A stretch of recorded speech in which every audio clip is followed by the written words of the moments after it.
Hello, Lisa Shiro with K Counseling. I am a mental health expert as well as a breakthrough coach and consultant.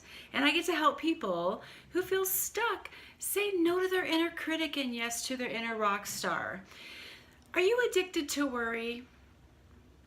Did you know that even the word worry comes from an old English word that means to strangle? So crazy, right? So if you are somebody who you feel like you are addicted to worry, and some of you are, I know I've been there before. So if you feel like you're somebody who's addicted to worry, you're gonna love this video. I'm gonna give you 3 techniques to free up some energy. And so that you can free up those energy reserves and use them for something else. Can you imagine? I mean, how many times have we just given so much energy to a worry?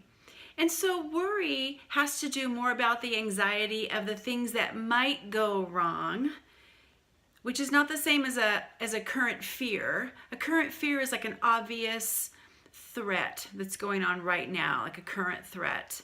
So that's the difference. So I'm going to give you 3 skills. Ready? Get out your pen and paper. And if you see me glancing over, I just want to make sure, because I took some notes, I want to make sure I don't forget anything. So the very first skill, number 1, when you find that yourself, like you're there, you get really present about it. Well, how is that going to help me, Lisa?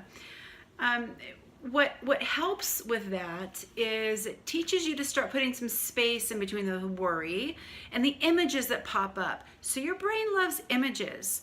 So it's very likely all you have to do is start that worry machine in your head and start thinking about something until images pop up with it, feelings pop up with it, maybe even some words, situations, people, what was said, what wasn't said, what was done.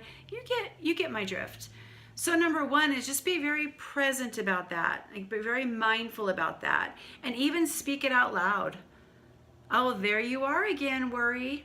And I know these things might seem like they're way too simple, but guys, I'm telling you, I treat anxiety. That is what I specialize in. A lot of times it has to do with the story we're attaching to things. So, number 1, get very mindful right away. Speak into it. Even the bodily symptoms.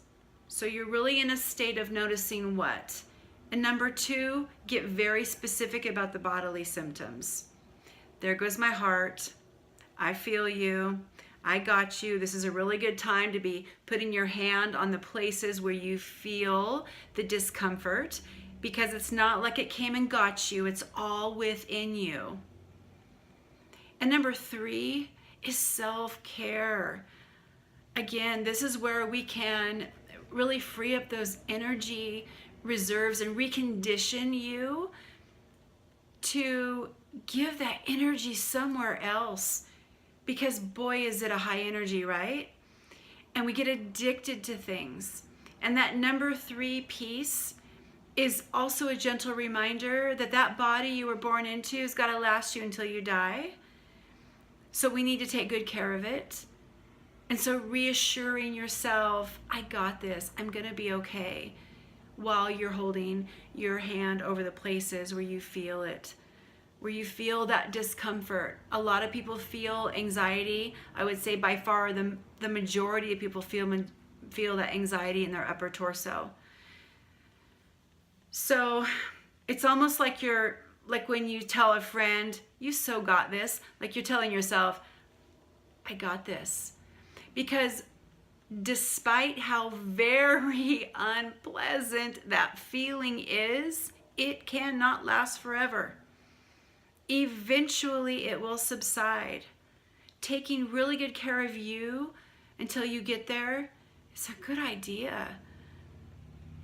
After all, you're really all you've got. I mean, at the end of the day, you're all you've got. So I hope this was helpful. I hope this was really helpful to you today.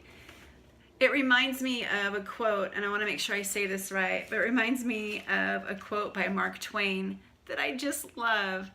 And he says, Some of the worst things in life never happened to me, right? Like we get there in our head and they've never happened.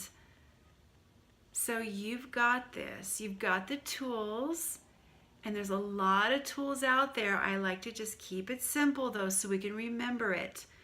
I like simple. We can remember it and we can use it anytime.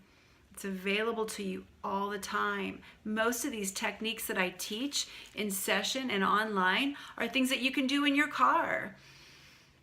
You can do them at work. You can do them when you're walking, when you're watching your kids play sports. When you're playing sports, you can so do these things. I hope you love this video. And if you did, please share it. Share it with somebody who you love and you care about.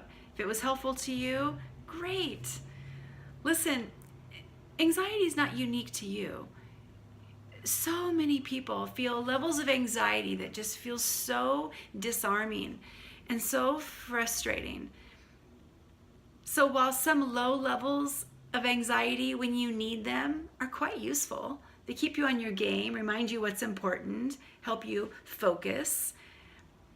If you have low or high levels of chronic anxiety, it depletes your bodily reserves, it taxes your body and keeps you in a fight, flight, freeze, or faint mode, and that's hard on your body. And in severe cases, can contribute to autoimmune issues. I don't want that for you. So follow this channel, subscribe to it, click on the bell, leave a comment below. I hope you love this. This is Lisa Shiro with K Counseling.